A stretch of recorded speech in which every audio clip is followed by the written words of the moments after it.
Alrighty, we are live.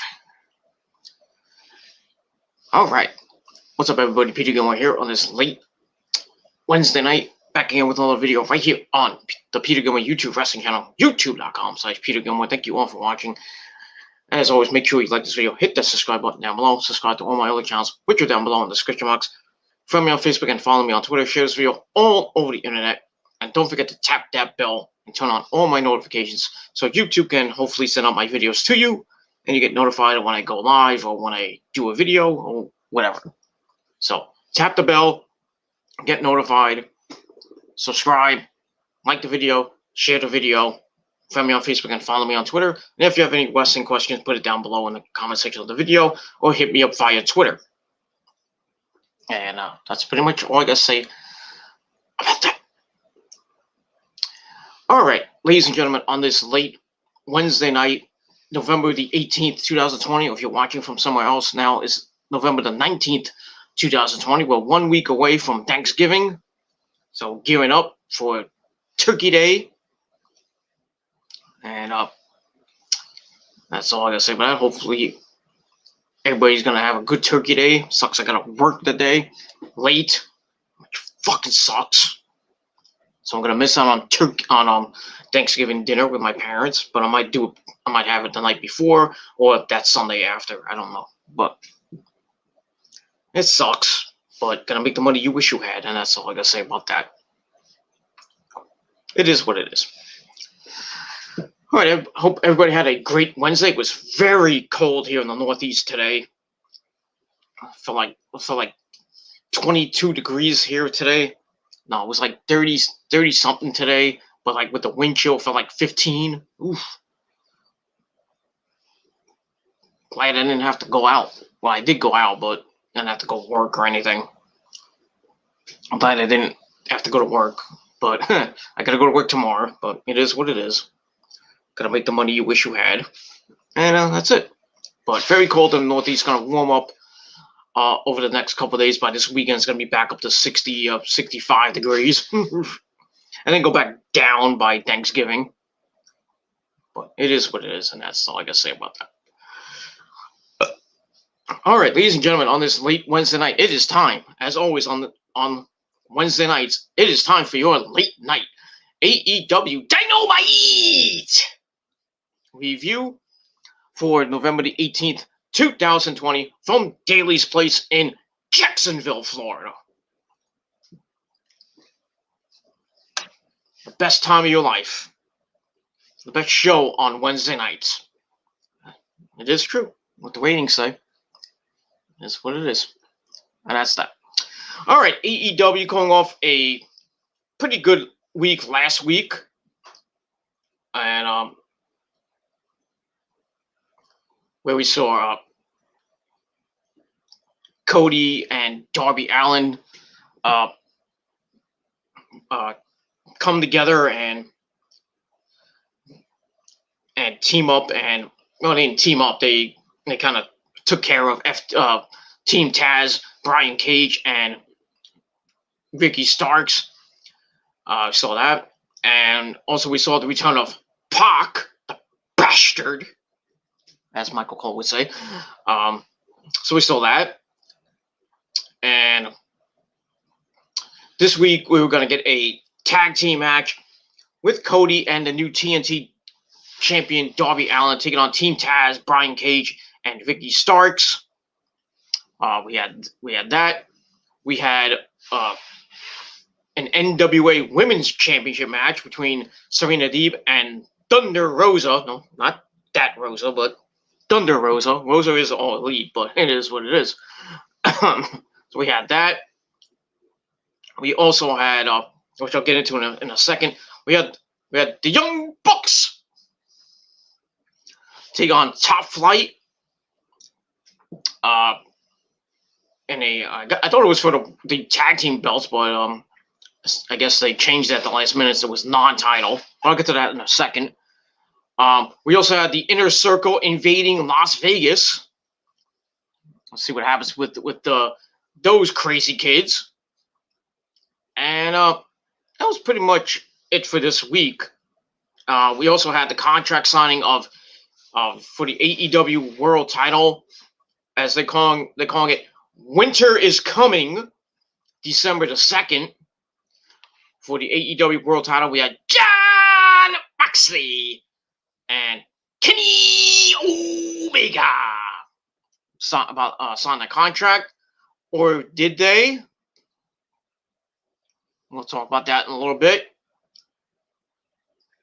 And we also had freshly squeezed Orange Cassidy taking on Kip Sabian with his lovely fiancée Penelope Ford and Miro, or Rusev, what do you want to call him, along with him. And we had some other things happening with Brandy Rhodes and Jade Cargill. Had a little altercation stemming from last week when Jade Cargill made her debut in AEW with Cody and talking about Shaq.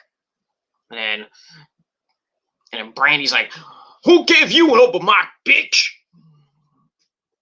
So that continued on this week with some interesting ramifications with that.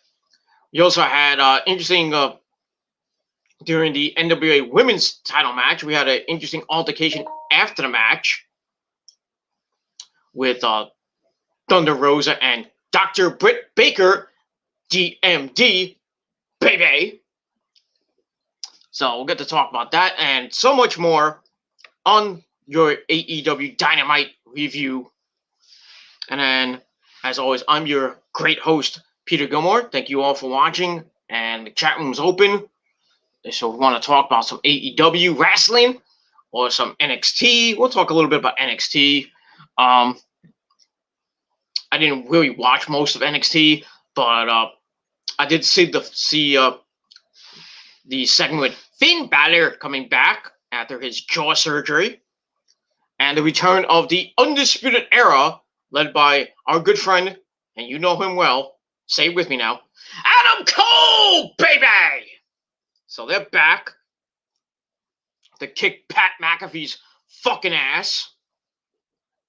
But I'll get to that tomorrow night when I get home from work. I'm going to do my NXT review. I'm going to try to watch some of it tomorrow morning. I got the plumber coming again tomorrow to fix my pipes. Not those pipes, but it is what it is.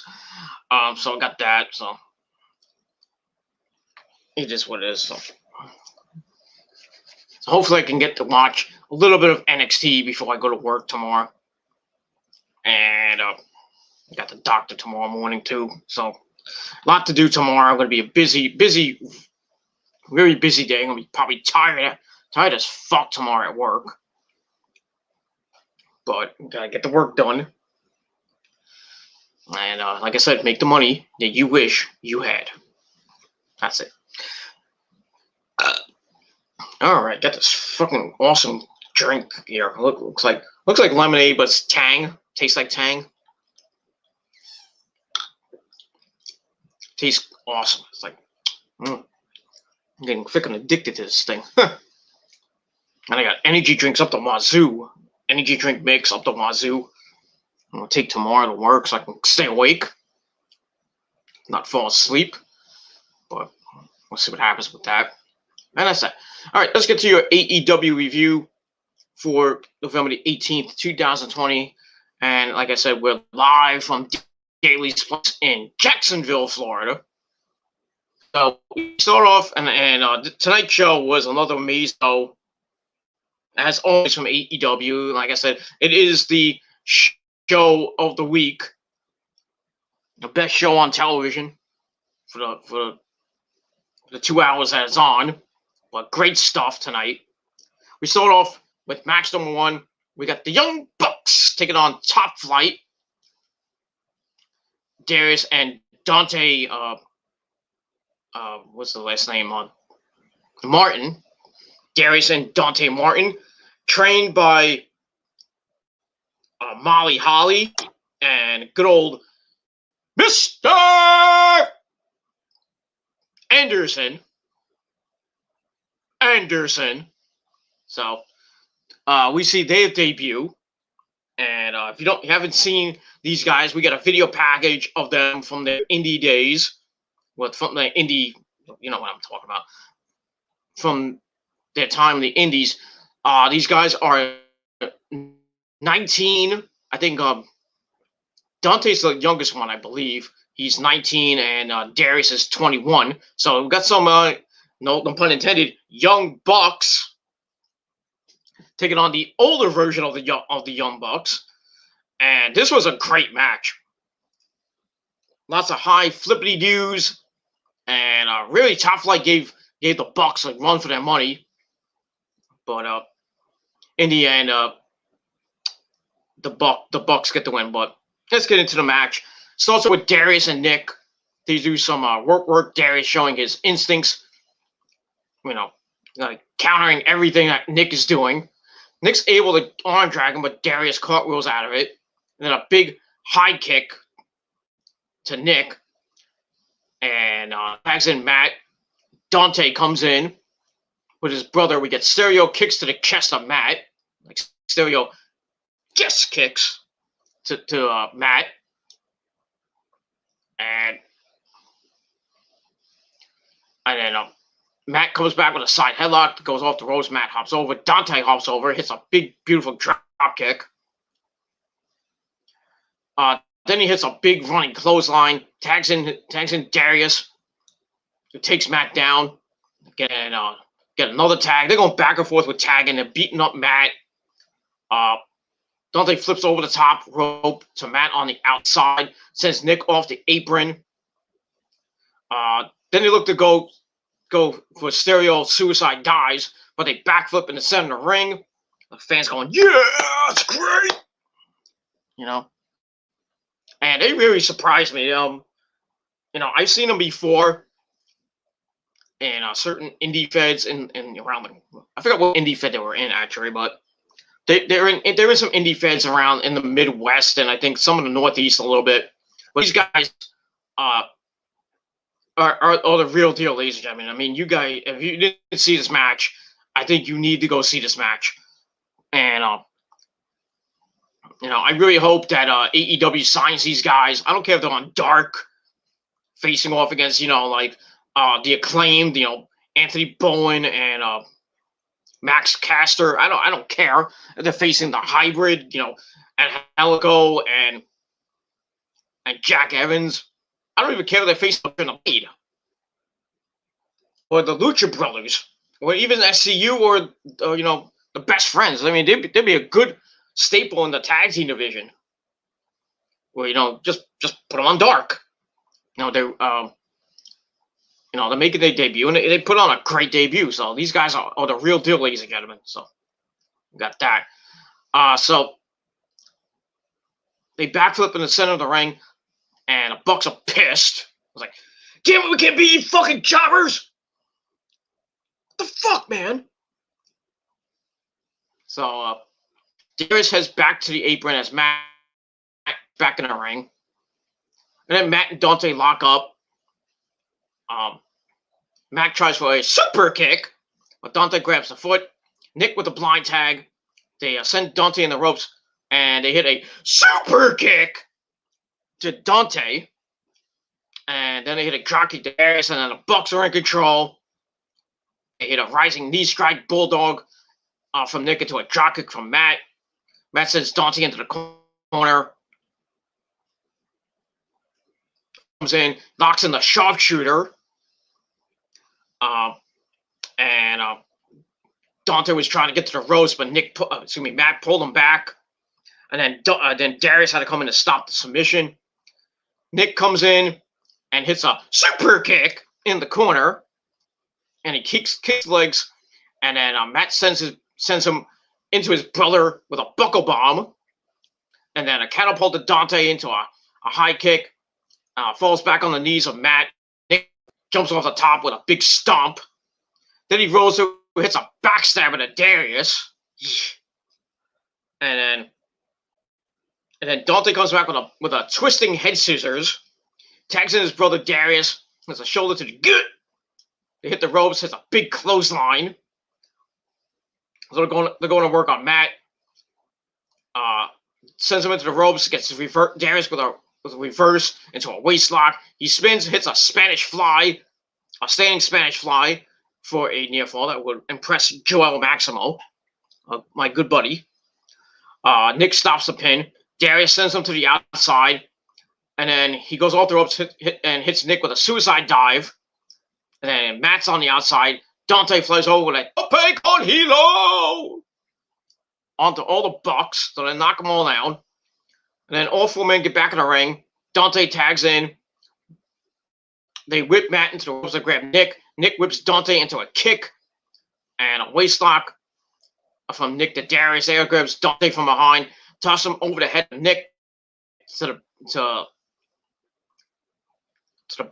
his back. They waist lock. He tries to German him. That didn't work. And then Dante tries to stop Matt, moves. He sends Darius off the apron, tags in Nick, kicks Darius's head off, and it was good. And then the Bucks double team. I believe it was they hit slice bread number 2, and then a powerbomb combination for a near fall as Darius comes in to stop the pin. They send Darius to the outside, get Dante on the shoulders, look for a rolling senton. Dante reverses it into a pin for a near fall. And then Nick sends Darius outside again, and then Darius hit hard on the outside. Then they pick up Dante. They hit the PTE trigger. 1, 2, 3, get the win. In a pretty competitive match that I gave 3.25 out of 5 stars. But like I said, don't sleep on these young, well, no pun intended, these young Bucks, Darius and Dante Martin.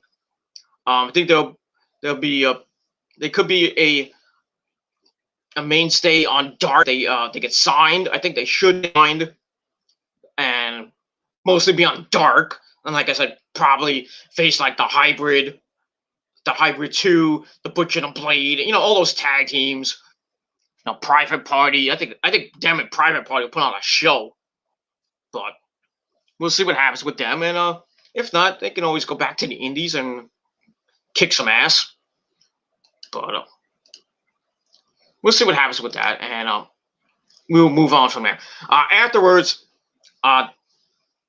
Jack Evans and Helico run in and attack the two brothers. And then the Young Bucks had to send them to the back, running to the crowd. So it looks like we might get Top Flight on Dark coming Tuesday night. And Helico and Jack Evans. It should be, and like I said, I think it'll be a great match. And we'll see what happens with that. So I gave all that 3.25 out of 5 stars, but a great showing from Darius and Dante Martin. Really gave the Bucks a run for their money. And we'll see what happens with those two young Bucks, no pun intended, like I said again. And in the future, hopefully they get signed. Hopefully Tony and Cody sign them. I hope they do get signed. And we'll see what happens. And that's pretty much all I got to say about that. And we move on. All right, there we get part 1 of the Inner Circle Slays Vegas. Baby. No, well, baby, but Adam Cole, but it is what it is. So I think they couldn't get any funnier. Oh my gosh, this was funny as fuck. I mean, Jericho and MJF together are just love it. So we start off the first part with them in the casino. I think they were in Bally's. I don't even know what casino they were in. They're playing back. We got Santana, MJF, Jericho, and Sammy Guevara playing blackjack together. Looked like Sammy was winning. Sammy claims he's got 21, and he tells Jericho, "I got 21, Chris. I got 21." So MJF's like, "Oh boy, great, I got 20." Actually, no. Santana, I think, had 20, and MJF reveals he has blackjack, and then Sam's like, "Well, I got blackjack too," and we find out he has 11. And then Sam's like, "Those aren't my cards. Those are not my cards." So MJF must have probably switched the cards midway through or something like that. I don't know. So MJF wins blackjack. Then they head to the craps table, and MJF tells I think it was Santana to blow on his not like that, you idiots. So he wins. So like, that's great for you. So MJF wins blackjack. Then they head to Dre's night, all the COVID crap in Vegas. That's why I thought Vegas is open with with the COVID crap. All the casinos are open in Vegas. Unlike, well, I think the casinos are open in Atlantic City, but you just haven't gone to one yet. So I head to Dre's nightclub to watch. We thought it was strippers, but it looked like strippers with bikers stuff on them, and then they're just dancing for them. That was that. Then they go to the bar, and this is where it got really funny. MJF and Jericho try to one-up each other by ordering various mixed drinks, like really strong drinks. So they're talking about moonshine, vodka, rum, tequila. What else? I think it was I forget what else. Then Jerry was like, "Bartender, give me 100% proof every clear." Oh, you don't want that, ladies and gentlemen. And they take a shot, and like, "Son of a bitch!" Like a drunk off water. Anyway, but if you ever had Everclear, but you just not it's not good. Not that I've had it, but yeah, Jericho and MJF cry because their insides are burning. So they go to the Vegas Strip for some more debauchery and some more alcohol. They're all drunk, and then outside, Jericho and MJF are off their ass. Well, most of them are drunk off their ass. And Santana and Ortiz are like, "Let's take it to the next level." So a limo comes in, and out comes Conan S.A. So Conan makes an appearance. He's like, "I got the best stuff." So they get out of the car's smoking, and they're probably getting fucking high off weed. Which, Conan's got it like that in Mexico. Especially with I think he has a tequila brand or something like that. So that's that. And then Jericho's fucking, everybody's high. Jericho looks like he's fucking out of it. And then Jericho's like, "I think I see dragons." Right? So Conan's like, "Well, there's a dragon right there." And then we see a guy wearing a dragon costume. I was like, "Wait a minute, we're gonna see Ultimo Dragon? Ultimo Dragon." I was just waiting for Ultimo Dragon just to appear, just out of the blue, like, "Oh, hi, Chris." With his not with his many battles that he had way back when in the Attitude Era. And then Jericho and Ultimo Dragon had some great matches in WCW. So we got that.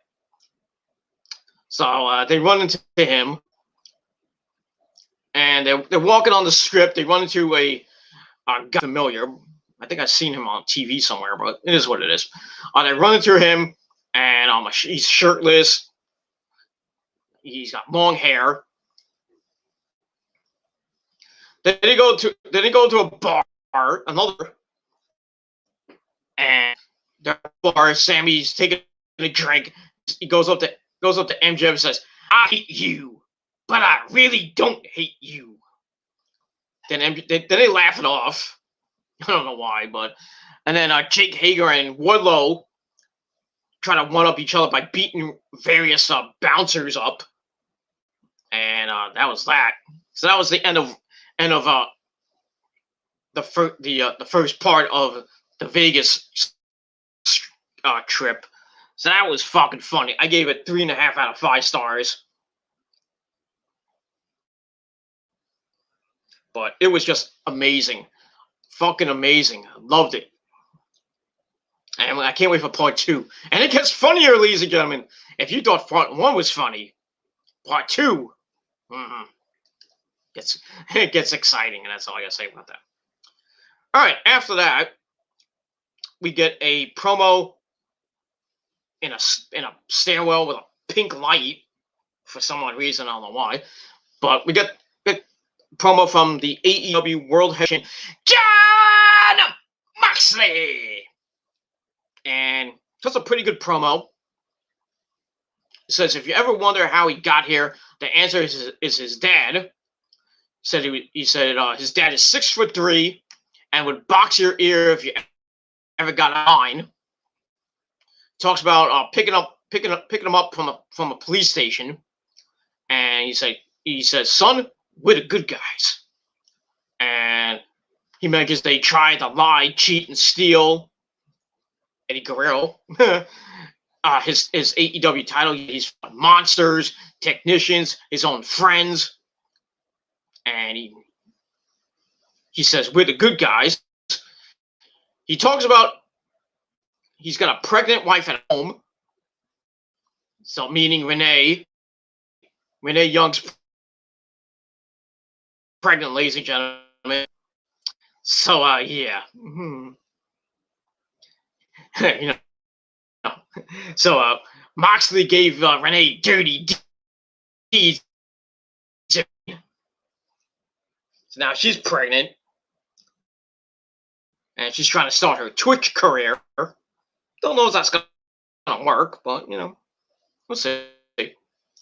So she mentions that Renee's pregnant. He's holding two titles on 2 different continents. You know, the AEW World title and the IWGP United States title, which I think he's going to be defending at Wrestle Kingdom and probably losing, obviously, because he's got to be with Renee, who's probably in the. So he'll be taking some time off after that.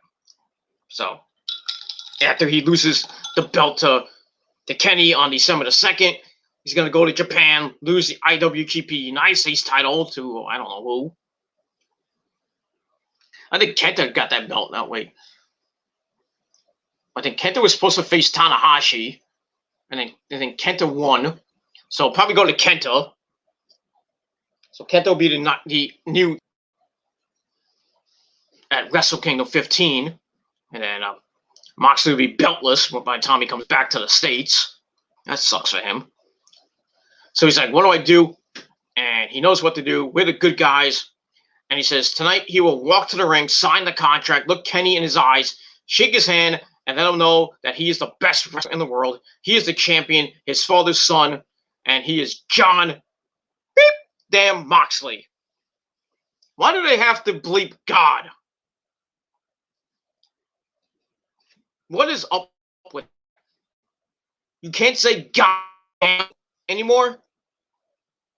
That's supposedly a curse word now? Oh, you can say shit on TV, on AEW. You can't say fuck, you can't say cunt, you can't say anything else. You can't even say goddamn. Fuck censorship, man. Oh, but you can call WWE calls people dicks. Remember back in the day when they had the tag team known as the Dicks? And then Hunter called Vince a dick? What has censorship really changed from from the Attitude Era up to now. You can't even say "God damn." Fuck is this world going to, man? This country needs to be fucking woken up, man. And hopefully, Mr. Biden changes the censorship laws. We need more cursing. God damn it. Especially on YouTube, where they're trying to, they're flagging people just for fucking cursing. Really? I cursed like a sailor, and I haven't got flagged. Many other people cursing up a storm, like JD and Joe Cronin and others. They haven't got flagged. But you can't say "God damn" on wrestling. Or even on regular TV. Like in the news or something like that. You can't say that. Because it's so controversial. You can't say that. Here's to censorship right here. That's all I gotta say about that. So we'll see what happens with Moxley and Kenny with the contract signing for their AEW World Title match on the second, calling it "Winter is Coming." Nice Game of Thrones reference. But it is what it is, and that's all we got to say about that. And we move on. So I gave that 3 out of 5 stars, and that's it. All right, we go to the ring for our next match. Match number 2. We have Fresh Squeezed Orange Cassidy taking on the Bad Boy. Well, not the Bad Boy. that's another guy.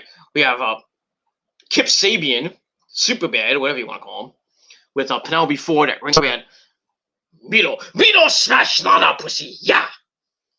And he's on commentary. So we get to the match. Match was all right, nothing great.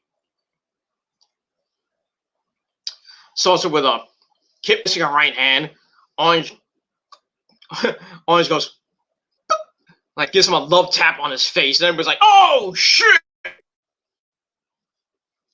So he puts his elbow pad on. Looks about to get serious here for a minute. Goes to put his hands in his pocket, but Kip grabs him in a side headlock takeover. Orange shows him into the ropes, grabs the pants, knocks in his own headlock. Kip reversed it, then Orange reversed it, and we get a hit.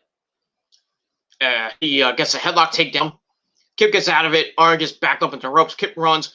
Orange backs up, looks for the hands in the pocket, but Kip once again counters that. Works on the left arm. And Orange tries to put one hand. He put one hand in his pocket and the other one giving a peace sign. No, sorry, not going to Alanis Morissette, but it is what it is. So he tries to put his hand in his pocket. Kip with an arm lock to the right arm. They go off the ropes. Kip drags Orange down. Orange gets back up, hops up, and gets a leg scissors, but Kip drops him down with a slam for a near fall. Then he goes off. He goes behind with a snapmare, then a drop toe hold attempt, but Orange doesn't drop. He puts his hands in his pockets. Oh, it's getting serious. It's getting serious, ladies and gentlemen. Goes to the ropes, under, and then over. Misses a drop kick. Kip misses a kick, and then Orange with a kip up. Hits a big drop kick to Kip. Sends Kip over the top rope. Then Orange with a big suicide dive to the outside. Brings him back in the ring. And then Penelope Ford runs up, tries to stop him with her hands out. Like, "Stop, you asshole!" So he's like, "Stop!" And then Orange goes, he high fives her. He's like, "Hey, Penelope, high five!" And he gets on the apron. Kip with a kick and a gut buster. And Kip rushes the corner with a drop kick for a near fall. And he sends Orange into the corner. He runs with a running drop kick and covers for another near fall. Stomps on the right hand of Orange Cassidy. Sends him to the outside. He grabs Orange from outside, drags him into the ring by head. Chokes him on the ropes till Aubrey Edwards has to stop it at 4 because he's got 5. Then he covers for another near fall. He's supposed to work on OC. and he drops him in the corner. Orange with a surprise roller for a near fall. Kip comes back with a big clothesline for a near fall. Orange Cassidy comes back with a crucifix pin for a near fall. And then Kip with a big clothesline. He kips up in the corner, sends Orange in the corner. He runs for another dropkick. Orange walks away from it, and Kip hits hard in the corner. And then Orange with some kicks. He hops to the top rope. Kip with a right hand. He splits the legs. I like that. Walks up to the top, locks the head. Orange attacks the side, punches over and over, sending Kip off the corner. Kip runs up with a high kick to the head. Orange shoves Kip away, drives him off with a crossbody. Then he hits the ropes, hits a tornado DDT for a near fall. Then he goes back to the top rope. He dives, knocks the head forward, a jumping tornado DDT. It gets reversed. Orange Cassidy with a whip. Kip holds the ropes, dives off the corner for a kick, but Orange ducks, sends Kip into the corner head first. And then again in the other corner. Kip blocks a third attempt in the next corner, but Orange is able to hit one of the turnbuckles. Goes to the top, hits a diving DDT for a near fall. Then he moves his elbow pad, thinking he's the Rock. And he's like, when he begins to take it off, he's like, no, gonna put it back on. Puts it back on. Kip hangs Orange up on the ropes, tries to bounce off the ropes, but he kind of fucked up. You fucked up! Orange grabs him and tries to suplex, but Kip blocks it. It's one of his own. Then he hits a big kick to the chest for a near. He hooks the leg, hits a kind of a Michinoku driver, or a leg hook for a near fall. Kip tries for a swinging neckbreaker off the ropes. Orange escapes, rolls him up for a near fall. And Kip with a knee into Orange's gut. Orange doesn't fall. Kip goes for another one, but Orange blocks it, locks in the mouse trap, and he pins Kip. 1, 2, 3. Orange Cassidy gets the win. And a pretty decent match. I gave it 3 to 5 stars. That was that. Afterwards, Miro bolts for freaking commentary, clotheslines the living crap out of Orange, and almost knocked his head off. And then the best friends come out. Trent and Chucky T come out to run off Miro and Kip, and Penelope Ford as well. So we'll see what happens with that situation next week on the program. But I don't know if we get a 6-man tag or we get some type of match coming up. And we'll see what happens with that as we move on. And that's it. So I gave the match 3 out of 5 stars. And that's it. That's it. After that, we go to commercial. We come back with Tony Schiavone. Tony Schiavone. Tony Loney. Tony, whatever you want to call him. We got a table in the ring. It's time for the contract signing with Kenny and Jon Moxley. So Kenny comes out first with his big entrance, and he came out wearing a suit. I mean, he looked like the cleaner. He looked great.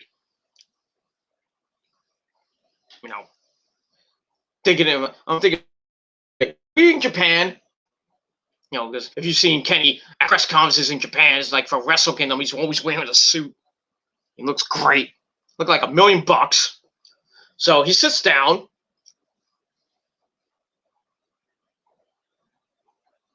And kind of comparing up.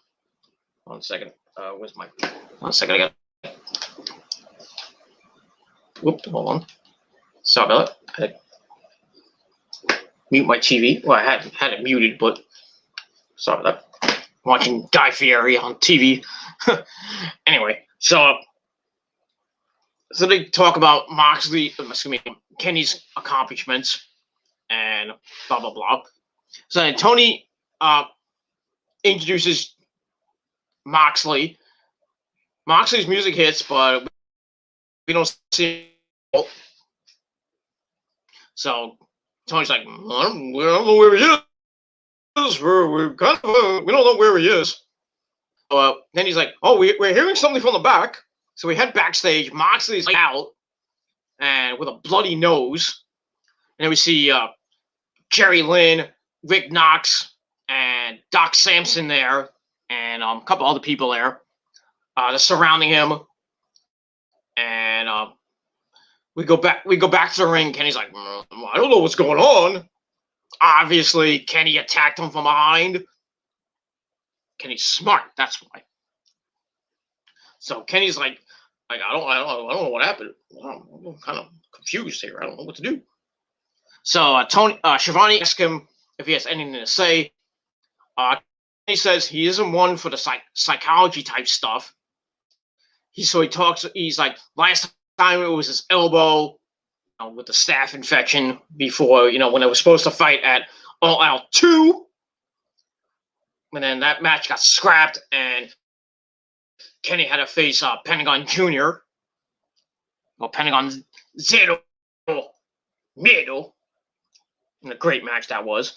And then we didn't get Kenny and Moxley till Full Gear barbed wire fucking match.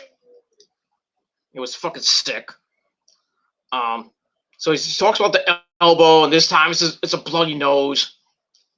He's like, John's not avoiding this match this time.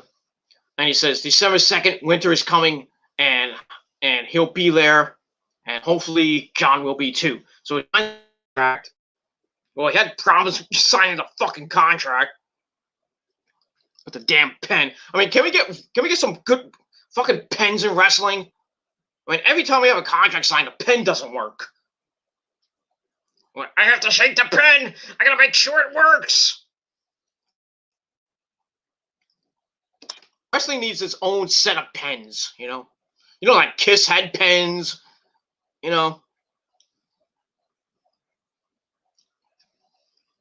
need their own set of pens. AEW needs their own set of pens, really.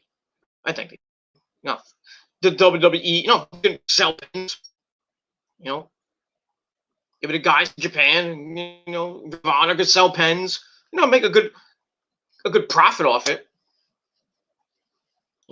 AEW pens, get one today for 99 cents at Rite Aid. Or Walmart or whatever. Make a good profit off it, I'm just saying. But it is what it is. So, we'll see what happens next week with Kenny and Moxley. See if Moxley comes back and signs the contract. I think he will, but we'll see what happens with that. And that's went 3 out of 5 stars, and pretty much it. And that's it. So Kenny might have got one up on John, attacking him in the back to behind, giving him a bloody nose.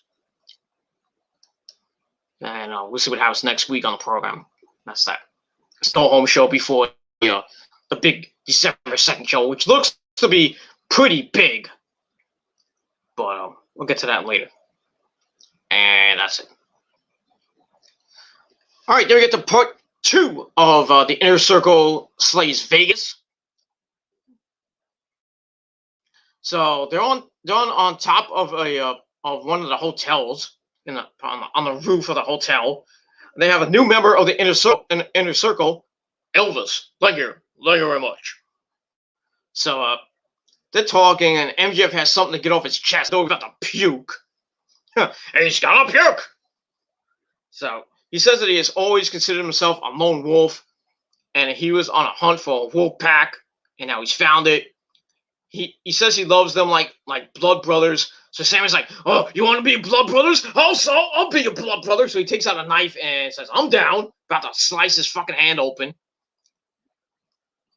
So Elvis is like, don't be cruel. Don't get old, sugar.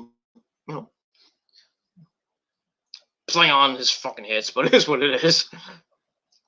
That was kind of funny. So MJF tells Sammy they're the Inner Circle and it's a full moon.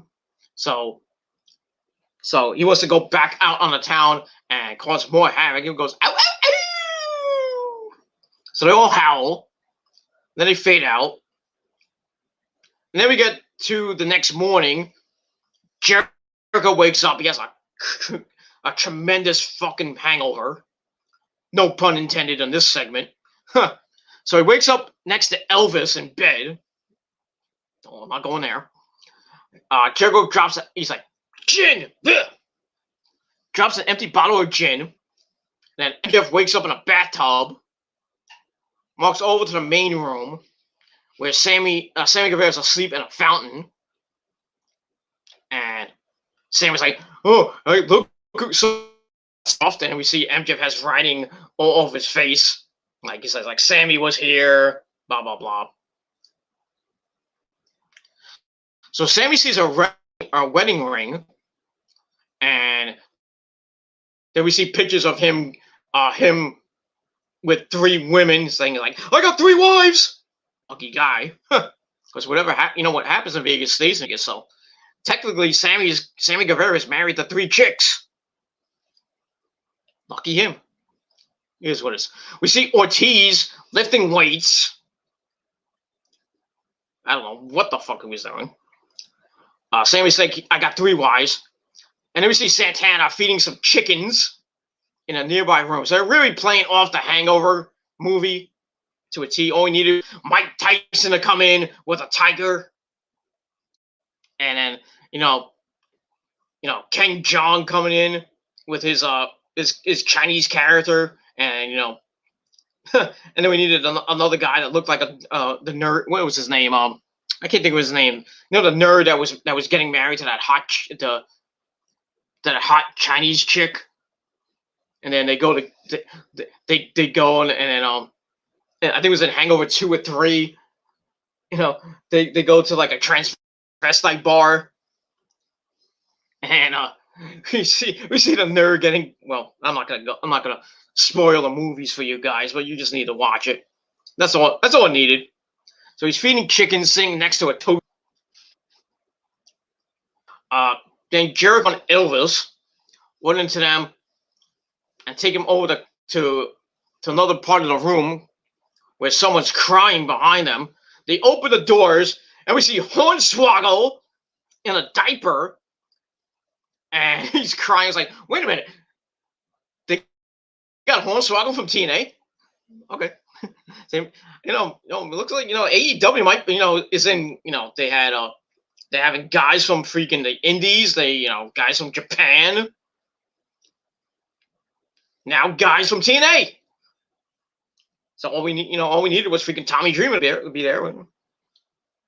So Hornswoggle was crying like a bitch, and then Jericho's like, guys, we got a problem.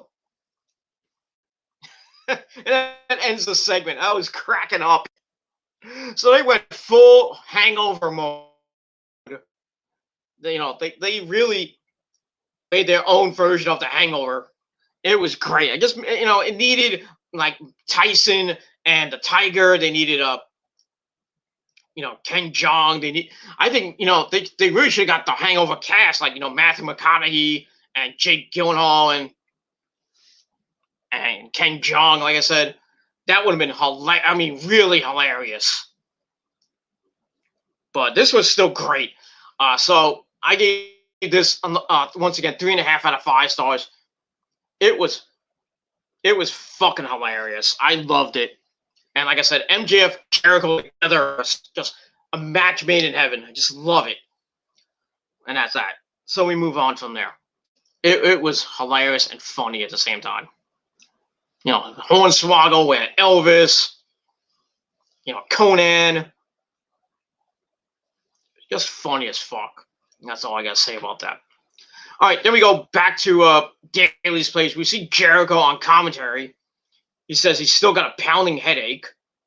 Then he mentions that the Inner Circle are gonna get back to doing what they do best, and that's kicking people's asses. Then he mentions that him and Jake Hager are gonna take on Frankie Kazarian and Christopher Daniels SCU next week on the program. So that should be fun. And we'll see if the Inner Circle can get back to kicking ass and taking names, and that's it. So we get that. All right, so we get that. And then we get to match number 3. We got the bastard Pac taking on the Blade with the Bunny, Alley, and the Butcher at ringside. We had Eddie Kingston on commentary. He's got a new chain. He's like, "Oh, you like my chain, Tony?"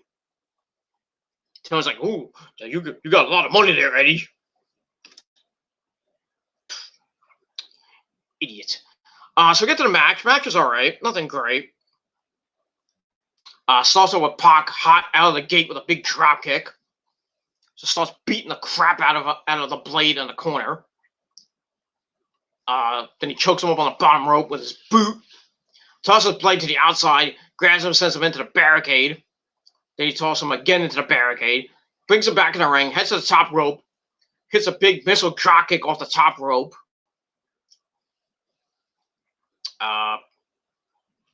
Then he rolls to the outside, goes face to face with the Butcher. Then Blade signs him with a drop kick, sends Pac to the barricade. Then he sends into the barricade again. Then he lifts Pac up for a suplex. He just tosses him into the, and he just like throws him into the ropes. He sends Pac to the apron, and Pac lands on the apron, flies over the ropes again, drops Blade with a modified DDT, sends Blade into the corner hard. That's what she said. Kick to the gut, and then another one. Pac hits the ropes. Bunny tries to grab the foot. Pac heads to the outside, gets in Alley's face, or the Bunny's face. But Butcher's there to beat up Pac from behind, send him back to the ring. Where the Blade hits a gut wrench powerbomb for a near fall as we go to picture-in-picture. We come back. Pac and Blade are going back and forth with some right forearms. Pac wins the exchange. Sends Blade into the corner. Misses an elbow. So Blade hits one. He rushes the corner. Pac is there to hit a big to the face. And then Blade tries to kick. Pac reverses it. Hits the ropes. And hits a big power. And Blade hits a big power slam for a near fall. He goes to the top rope. Pulls Pac up by his hair. But Pac turns and kicks him in the face, dropping Blade down to the apron. Pac goes to the top rope, hits a superplex. Then he rolls into a cover for a near fall. Pac with an uppercut, and then he runs to the top rope. Bunny gets on the apron. Of course, Butcher gets in the ring. Pac hits a super kick to Butcher. Blade with a surprise roll-up for a near fall. And Pac with a big kick to the jaw of the Blade. Goes to the top rope, hits the red arrow. Then he transitions right into the brutalizer, and the Blade taps out. And that was it. Eddie Kingston on commentary really didn't say much, but he had some funny quirks here and there. But still, Pac gets the win in his first match since March the 11th, I believe, where he was teaming up with Rey Fenix and Pentagon Zero Miedo in the Death Triangle. I forgot who they were facing, but they're in a match. So his first win in 8 months. So Pac is back. Pac is back. That rhymed. So he gets a win. Match he gave 3 out of 5 stars. And that's it. And then Pac grabs the mic. He looks at Eddie Kingston, about to rip into him. And he's like, "You looking at me? You looking at me?" But then the Butcher attacks him from behind. Well, actually, the Blade attacks him from behind. Butcher joins in. Eddie comes down to the ring with a mic. And he's basically ratting him out and cursing him out, telling Pac he's gonna put him through the storm and through the gauntlet. Then out of nowhere, Rey Fenix comes in, attacks all 3 guys, Butcher, Blade, and Kingston. But the numbers game gets to him. They attack him, dropping him on the mat while Eddie goes after Pac. And everybody's like, "Well, where the hell is Pentagon?" So Penta comes out very slowly. He has a chair, but we don't know what side he's on. Is he gonna side with his best friend Eddie Kingston, or is he gonna save his brother Rey Fenix? We don't know. So he enters the ring, stands in front of Rey. I thought he was gonna hit him with a concerto, and he looks at Eddie. Then he looks at the Butcher and the Blade and the Bunny. Then back at Eddie, and he holds up the chair. Then he goes after Eddie Kingston, but Eddie rolls to the outside. Penny tries to attack the Butcher and the Blade, who both run out of the ring, leaving Pac, Ray, Pentagon in the middle of the ring, so we get a Death Triangle reunion, which is nice because they really didn't go anywhere when they teamed up back last year, at the end of last year, in I think November or early December. Really didn't do anything. They really didn't like elevate the group or anything, but you only had a couple of matches. That was it before this fucking virus hit. Like I said, the last match together was on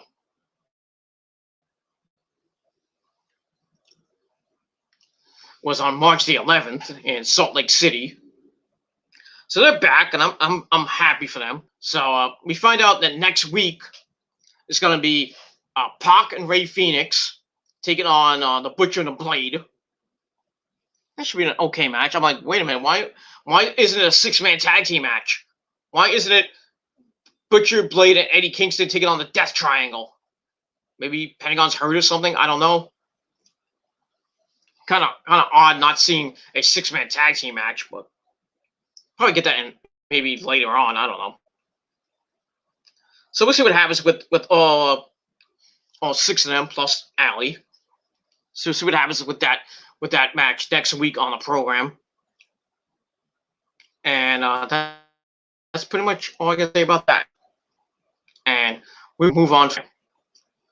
And then after that, we hear JR saying, we gotta go backstage. We gotta go backstage. Something's going on backstage.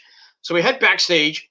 We see Nyla and Vicky, Nyla Rose and Vicky Guerrero holding refs back while Jade Cargill, the bitch from last week, standing over Brandy Rhodes with her arm in a chair, asking if she should do it. She stomps on the arm, probably breaking her arm. And we see like Big Swole and Red Velvet and I forget who else. They come basically the faces of the women's division. They come in to help Brandy, and Brandy's like, really selling that arm injury. So that was that. So I give that 2.25 out of 5 stars. So it looks like Jade Cargill is now aligning herself with Vicky Guerrero and Nyla Rose. So we'll see what happens with that situation. Maybe next week on the program. And that's that. And we will move on from there. That's it. All right. After that, excuse me. After that, we get the match number 4 for the NWA Women's World Title. We had Thunder Rosa, not that Rosa, but Thunder Rosa taking on the champion Serena Deeb. Match was pretty good, not bad. We started with Thunder Rosa sending Deeb down the mat with a big body slam, hits the ropes, hops over with a running senton for a near fall.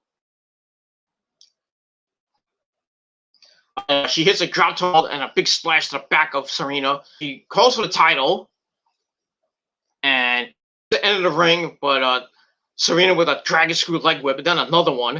Ow. Sends her into the corner. Rosa hits the corner head first. Ow. Puts her up on the corner. Thunder Rosa punches Deeb away. Deeb attacks the back. She locks the arms and the legs on the corner for a submission. And Aubrey Edwards has to stop it at 4 because she got 5. And then Thunder Rosa from her knees, a few right hands, but Serena sends her reeling with a big kick, and then a big form and a snapmare. Stomps on the face as Deeb just like walked across her. She hits the ropes, dives with a shoulder tackle for a 1 count. Then she locks the head from behind, but Thunder Rosa drops down, hits a jawbreaker. We go to picture in picture, then they went to commercial. I don't know why. We come back. Thunder Rosa's in control. She hits a few clotheslines and some swinging knees. She ropes, hits a big drop kick, hit an underhook suplex near fall. sends Deeb into the corner, and Thunder Rosa is favoring her leg from all the Dragon Screw leg whips and all that stuff. So Serena grabs the leg, looks for a Dragon Screw leg whip again, but Thunder Rosa fights out, goes for the shoulder. Serena grabs the head and hits a neck breaker over the rope. Ow. Then she hits a spear on the apron. Ow. Rolls her in for a near fall. She lifts Rosa. Rosa drops to her feet. Kick to the midsection, then a kick to the head. She hits a big German suplex. Then she goes up in the corner, goes to the top rope. She dives, hits a big missile drop kick, and looks to have about to win back the title. Then we see Rebel or Reba on the outside screaming at Aubrey Edwards. Then out comes Dr. Britt Baker, DMD, baby, hits Thunder Rosa with a big DDT on the outside. Rolls Thunder Rosa back in the ring. Serena lifts her up and power bombs her for a near fall. She tries, and Thunder Rosa reversed it and gets a jackknife cover for a near fall. Deeb reverses it to her own near fall. Thunder Rosa tries to push forward, but Deeb locks in a weird type of neck submission. Thunder Rosa gets out of it. She rolls through, stomp to the chest. Deeb grabs the leg. He turns, and Thunder Rosa with a near fall. Deeb turns into her right hand. Thunder Rosa comes back with her right hand. They go back and forth. Thunder Rosa sets Deeb up behind her, and she drops her for a near fall. Then they get reversing pins back and forth again. Deeb goes for a backslide. She flips Thunder Rosa forward, and then locks the arms, hits a jumping pedigree, not like jumping pedigree, like a almost like not angel's wings almost, but kind of like that, like a pedigree angel's wings type move. And she gets the 1-2-3 to retain the title. So it is what it is. So Serena Deeb gets the win. Match is all right. I gave it 2.5 out of 5 stars. Now it's that. Afterwards, we see Britt Baker at ringside. Thunder Rosa's pissed because she lost. She sees her and attacks her, and then we get a big "God fight!" and she over the barricade and starts beating the fucking shit out of her over and over again. And then referees try to separate them, but Thunder Rosa keeps getting away, and he starts beating Britt Baker up.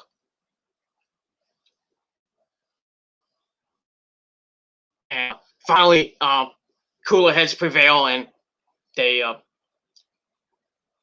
get them out of there. So it looks like we're gonna get a Thunder Rosa Britt Baker feud. I think it's gonna be great. Maybe a match next Wednesday on the program, or maybe on the December 2nd show, which is looking like a big time show. And Hunter is gonna counter that. So I think I'm not thinking like the macho man. Maybe serious, yeah. I think the December 2nd NXT show is the go home show before War Games. So I think War Games is on December the 6th. I could be wrong, but we'll see what happens. I haven't looked at NXT, but we'll see what happens with that. But I think December 6th is the date for the next TakeOver show, which I believe is War Games. And they already got most of the matches pretty much announced for that. Looks like it's going to be, well, from what I did see on NXT, I did see some of it. I got to rewatch it tomorrow. Looks like we're going to get the Undisputed Era. I think all the Undisputed Era. Maybe I don't know. They had someone with Finn Balor. I don't know what it was, but anyway, looks like we got Adam Cole and the Undisputed Era taking on Pat McAfee and his team. Oney Lorcan, Danny Burch, and Pete fucking Dunne inside the Demonic War Games match. So for the 3rd year in a row, I'm gonna have the Undisputed Era highlight War Games. We'll see if they can win. Because they didn't win last year because Ciampa and company kicked the fucking shit out of them. Ciampa with the air raid crash off the top of the cage through the table on Adam Cole, baby. Now, let's see if Adam Cole and the other can get revenge Pat McAfee. I think they will. I hope Adam Cole puts Pat McAfee out of commission, but we'll see what happens with that. Looks like we're gonna get Team Candice against Team Shotzi Blackheart.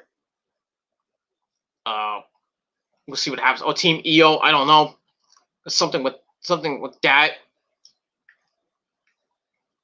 And I think we're gonna get a North American title match, because we had one rematch between Leon Ruff and Johnny Gargano, and I think Damian Priest got involved with that, so there might be a triple threat match, but we'll see.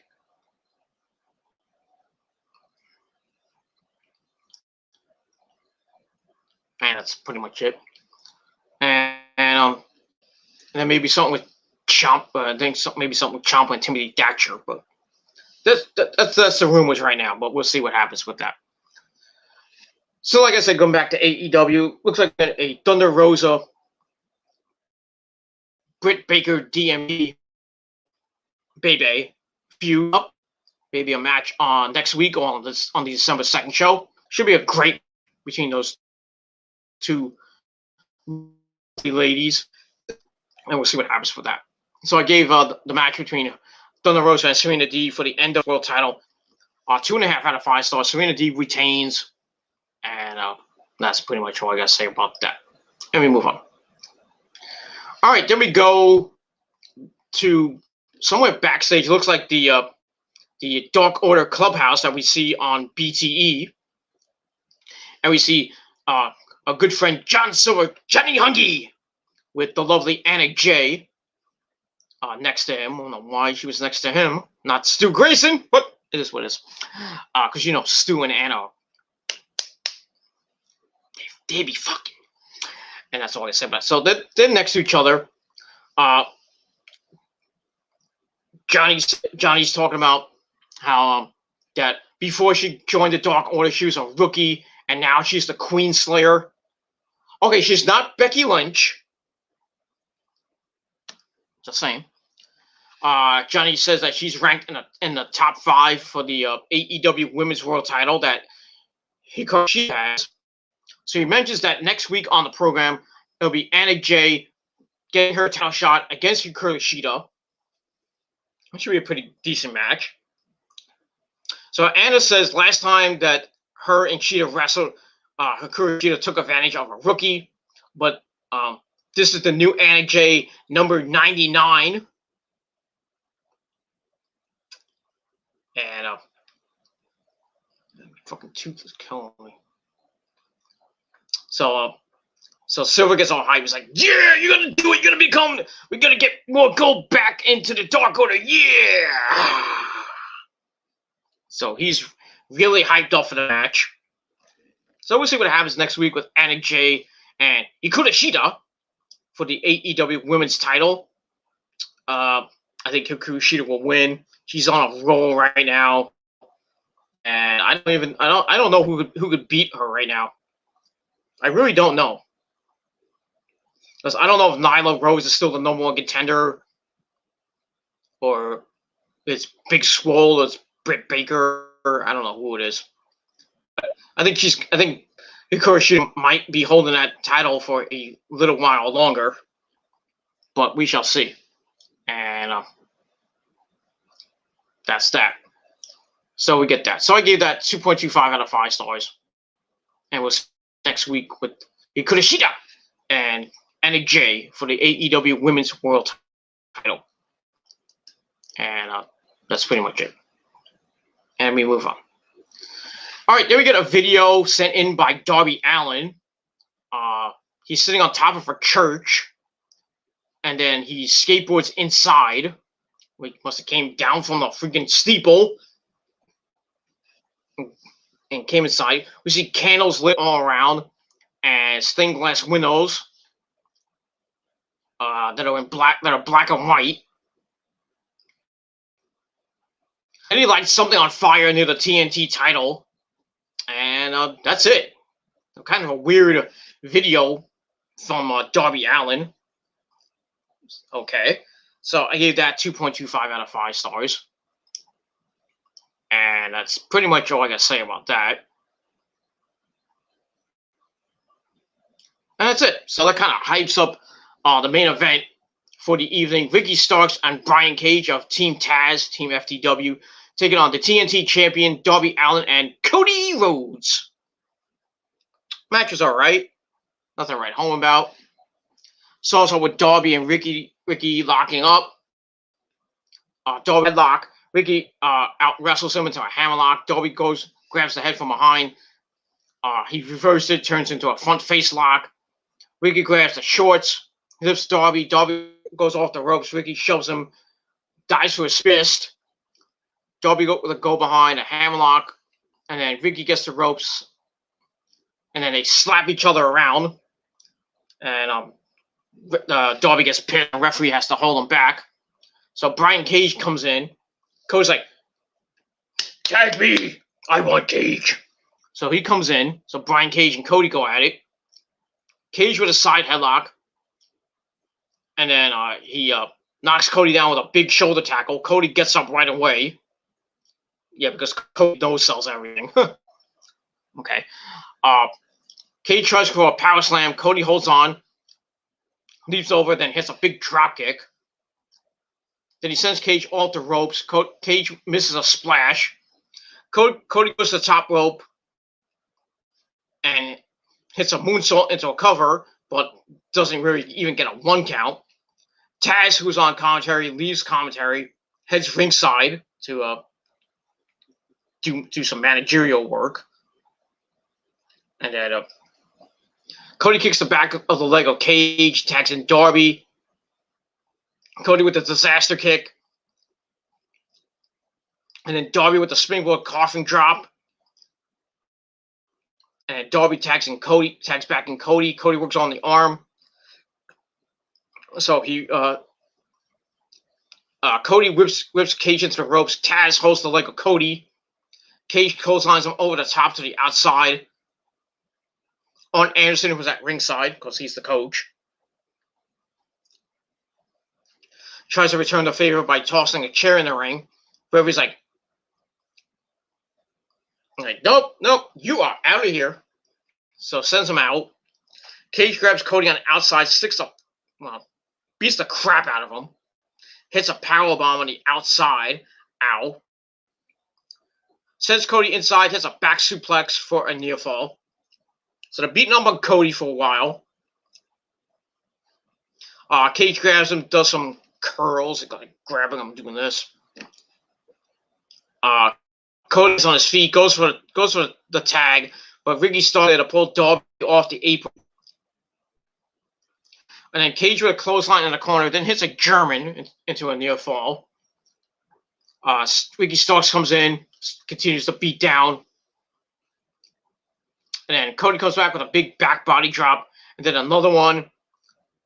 And then we get the hot tag to Darby, who comes in and drops Cage off the apron, hits an uppercut in the corner, then another one, then hits an arm drag to Ricky, and shoots the leg, sits and locks in a jackknife pin for a near fall. He goes behind, Ricky switches, Darby switched, and Cage comes in off a pin, hooks him from behind, and he hits a German suplex to Darby and his partner. Pretty sick. Cody comes in, slides to the outside. Cage follows him. Cody comes in, hits a disaster kick. Ricky rushes the corner. Cody rolls through, Ricky Starks with a big-time spear. Darby drop kicks him into the corner. Cage gets up, tries for a powerbomb. But Darby with a Canadian destroyer on the Brian Cage for a near fall as Ricky stops the pin. Ricky looks to finish off Darby with Crossroads, but in comes Cody to hit his version of Crossroads. And then Cage with a clothesline to Darby, misses one to Cody, sets him up on the shoulders and drops Cody on his head. Ow. He grabs Darby, sits him up on the top rope. He climbs up with a waist lock. Darby with some elbows, trying to get out of it. And then he hits a headbutt. Cage drops to the mat. Ricky holds the boot of Darby. But Darby kick to Cage. Cage grabs Darby on the shoulders on the top rope. Then he hits an avalanche drill claw from the top rope. That was fucking devastating. 1, 2, 3. Team Taz gets the win over the TNT champion. And that's basically it. So match was all right. I gave it a 3 out of 5 stars right about. And I was afterwards. They continue to attack Darby and Cody. They double team as the referee's calling for the bell. As Ricky stomps Darby and he chokes Cody out. And then we see the big man, Will Hobbs, come out with a chair. As Ricky and Cage run out of the ring with Taz. Hobbs grabs the FTW title that is on the ground. He holds it up, so we're thinking we're going to get Will Hobbs versus Brian Cage for the FTW title. So Cody stands next to Hobbs. Thinking it's like, oh, good, we got a 3-on-2, right? But Will Hobbs with a heinous act turns on Cody, hits him across the head with the FTW World Title, FTW title, knocks him out. And then Brian Cage and Ricky Starks get in the ring with Taz. They're laughing, and Taz is standing on Cody with Will Hobbs by their side. So Will Hobbs, who has been trying to, Taz has been trying to recruit him over the last couple of weeks, and finally got into Will Hobbs' head, and now Will Hobbs is on Team Taz. So Team Taz. So see what happens with Cody and Darby, what they can do next week, who they'll get, and maybe they'll get a 6-man tag team match next week or on the December 2nd show. We'll see. But yeah, so Will Hobbs turns heel and joins up with Taz and Brian Cage and Ricky Starks, and that's it. So I gave the Aftermath 3.5 out of 5 stars, and that pretty much ends AEW Dynamite for this week with the heinous act by Will Hobbs. And like I said, we'll see what happens next week on the program if Cody and Darby can get revenge, and maybe with a mystery, if they can get a third partner, maybe form a 6-man tag team match that we might get next week or on the December 2nd show. But we'll see what happens next week on the program with them. And that pretty much ends AEW. So that is it. Thank you all for watching. Dynamite, once again, a pretty damn good show. I gave it 7.5 out of 10 stars. But that's all I got to say about that. And that's it. So next week on the program should be a pretty good show. We got Jericho and Jake Hager taking on SCU. We got Ray Phoenix and Pac taking on the Butcher and the Blade. Should be a pretty decent match. We got Hikaru Shida defending her AEW women's world title against Anna Jay. We'll see what happens with Moxley and Omega. What's going to happen with that situation as the precursor to their match on December the 2nd. So it's basically like a go-home show next week, if you will. So we'll see what happens next week on the program. And much more to come on AEW Dynamite next week as they get ready for Thanksgiving. The same thing with NXT. So they'll have their pre-Thanksgiving shows. They'll probably have some type of Thanksgiving theme, maybe on both shows. Maybe somebody dresses up as the gobbledygooker. I don't know. But we'll see what happens next week on the pre-Thanksgiving shows for AEW Dynamite and NXT. Should be some good stuff next week. And then the week after that, we got the big AEW Dynamite Winter is Coming special with headlined by Kenny Omega and Jon Moxley for the AEW World Heavyweight title. and maybe some other big matches on the show, but we'll have to see what happens next week. So AEW rolling into December on a high note. See what NXT has in store for us as they lead into War Games. And then what comes up after that as they head into the end of the year. Same thing with AEW.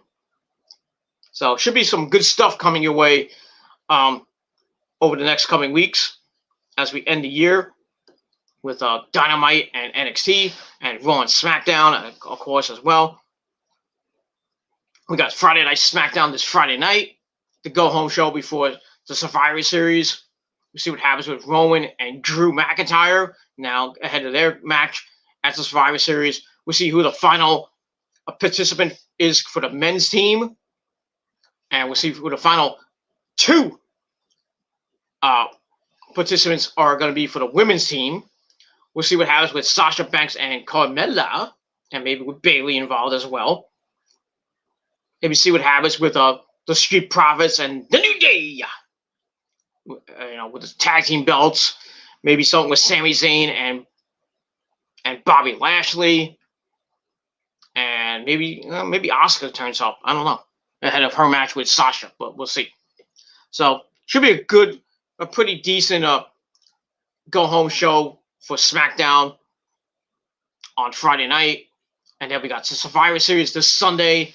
I will be live on Sunday night after the Survivor Series goes off the air with my review on this very channel. So stay tuned this Sunday night. Thankfully, I have the day off, so I'll be watching some football. I'm watching some football, even though the Niners are also watching the Jets get destroyed by the Chargers. And then I'll get ready to watch Survivor Series that night. And like I said, I'll give you my review right after the pay-per-view. So we'll talk about Survivor Series and get you ready for Monday Night Raw this Monday night, the aftermath of Survivor Series, as they start the road to TLC, and NXT starts their road to War Games on December the 6th, I believe. So we'll see what happens with that. And that's pretty much it with that. And don't forget, Raw and SmackDown will be ending their time in the Thunderdome, not next week, the following week, as the lease to the Amway Center ends at the end of the month, I believe on December the 1st. I'm not sure on that. There's now reports that they're going to go to the Tropicana Field where the Tampa Bay Devil Rays play. So they're gonna be at the Trop with the Thunderdome inside Tropicana Field, which I think is nice. I'm gonna went somewhere else, but not the Trop, because now you got to worry about coming up in April with baseball season coming back. I think the end of March. So the Royal Rumble might be at the Trop with fans, maybe without fans. We don't know yet. And then we don't know when WrestleMania is going to be, if it's going to be March the 28th or April the 11th or April the 18th at Raymond J. Stadium. So after starting in December, Raw and SmackDown will be inside Tropicana Field from the second week of December. Let me try to get my December, I think the 7th. I can get here we go. Yeah, December the 7th is the first, probably going to be the first new episode in the new Thunderdome in Tropicana Field. And they're going to go probably 2-3 months with that, all the way through WrestleMania season. And then when the Devil Rays come back to play inside Tropicana Field, they're probably going to have to go somewhere else, wherever that may be. We don't know by the time March and April, at the end of March and April come, what's going to happen with this fucking virus. You know, they got 2 vaccines that are supposedly 95% effective. They're trying to get it out as quickly as possible. You know, Pfizer and Moderna got these vaccines coming out that, like I said, are 95% effective. See if they work. I don't know. It may or may not work. Who knows? We'll have to see. It has to go through the CDC, and hopefully, they're saying by April we'll get the vaccine, but at this rate, it might be sooner. Well, we hope sooner, and hopefully it works, and we can get this fucking virus under control, get back to some normalcy here in America and around the world. But I don't think we will. It'll take some time. 95% is better than nothing. So we'll have to see what happens with the vaccine, and hopefully it can cure this fucking virus, and we can get back to going to concerts and going to stadiums and arenas. We can get fans back in the stadiums, even though they're back somewhat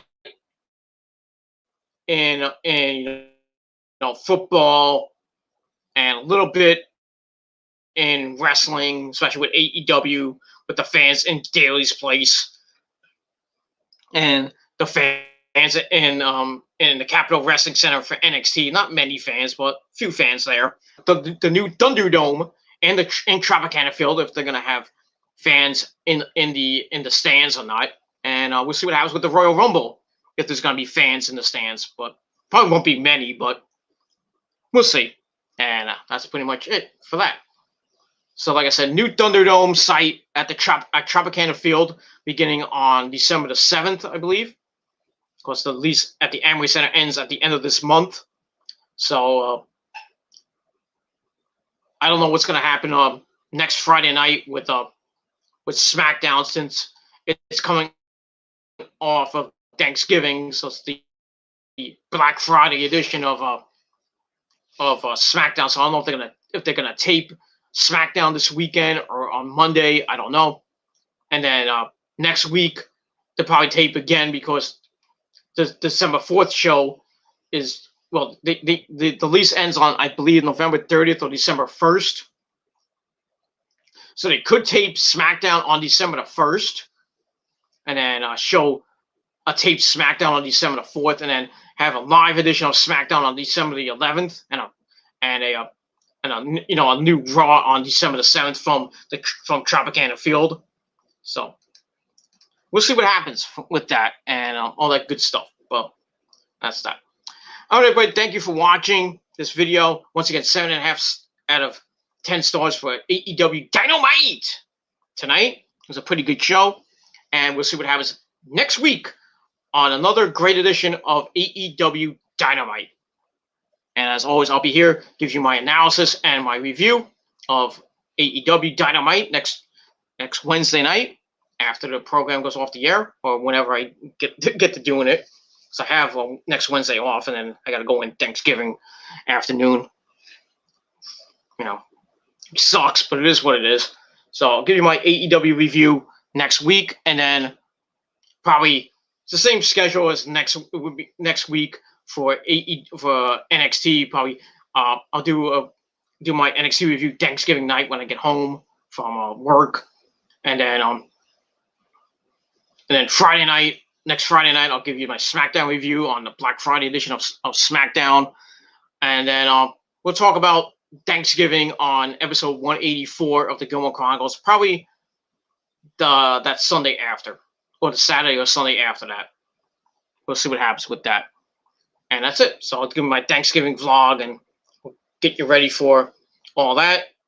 And then we got War Games the week after that. And then the week after that, we got TLC, the end of the year. And then when we get to the end of the year, I'll do my end of the year, my yearly review for every federation, every company, Raw, SmackDown, NXT, AEW, Ring of Honor, New Japan. Talk about that and what's to come in 2021 with that. And then after we hit January, I'll do my Wrestle Kingdom 15 night 1 and 2 predictions. And then after they get done with Wrestle Kingdom, I'll do my Wrestle Kingdom 15 review. Right after that, probably on January the 6th, 7th, somewhere around there, depending on my work schedule and and